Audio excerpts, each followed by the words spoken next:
Assalamualaikum warahmatullahi wabarakatuh. Perkenalkan, nama saya Dandi Sidiki dengan NIO 520835. Nah, video kali ini saya akan memaparkan materi yang berjudul Effect of Climate Change on Tropical Fisheries and Ocean Acidification. Video ini saya buat untuk memenuhi tugas mata kuliah klimatologi laut yang diambil oleh Bapak Riza Yuridatno Setiawan. Perubahan iklim merupakan perubahan jangka panjang pada pola cuaca global yang disebabkan oleh faktor alami maupun aktivitas manusia, terutama peningkatan emisi gas rumah kaca.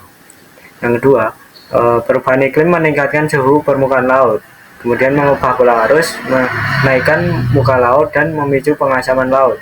Semua faktor ini memberikan tekanan yang besar pada ekosistem tropis seperti terumbu karang, lamun, dan mangrove yang menjadi fondasi keanekaragaman hayati laut.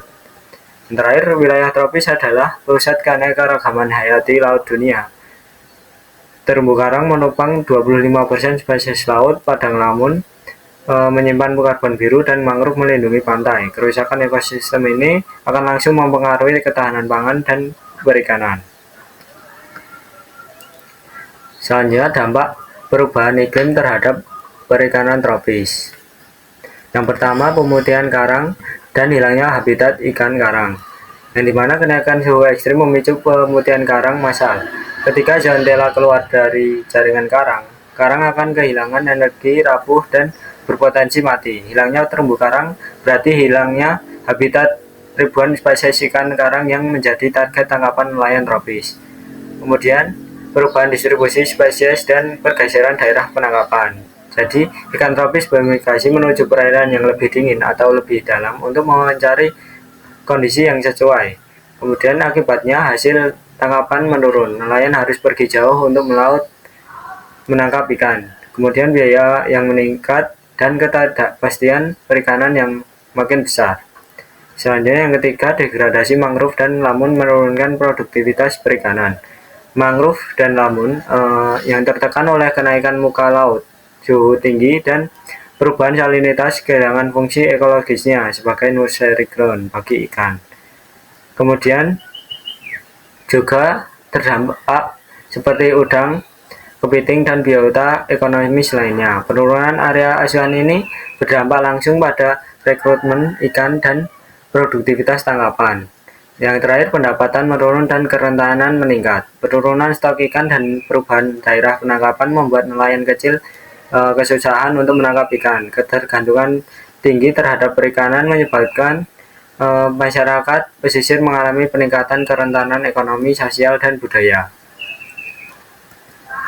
Selanjutnya, dampak pengasaman laut.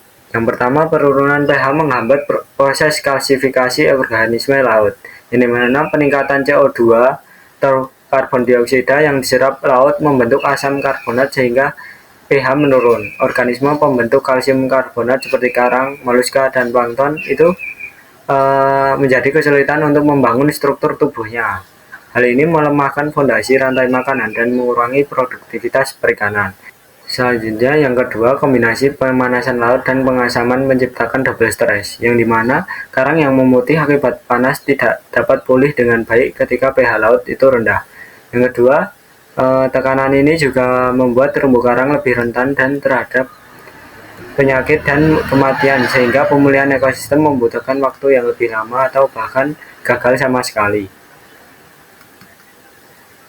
Selanjutnya, strategi penanganan perubahan iklim terhadap perikanan tropis dan pengasaman laut. Yang pertama, pendekatan berbasis ekosistem, seperti restorasi mangrove, rehabilitasi padang lamun, perlindungan terumbu karang, dan pembentukan kawasan konservasi yang adaptif menjadi langkah penting untuk mempertahankan produktivitas perikanan tropis.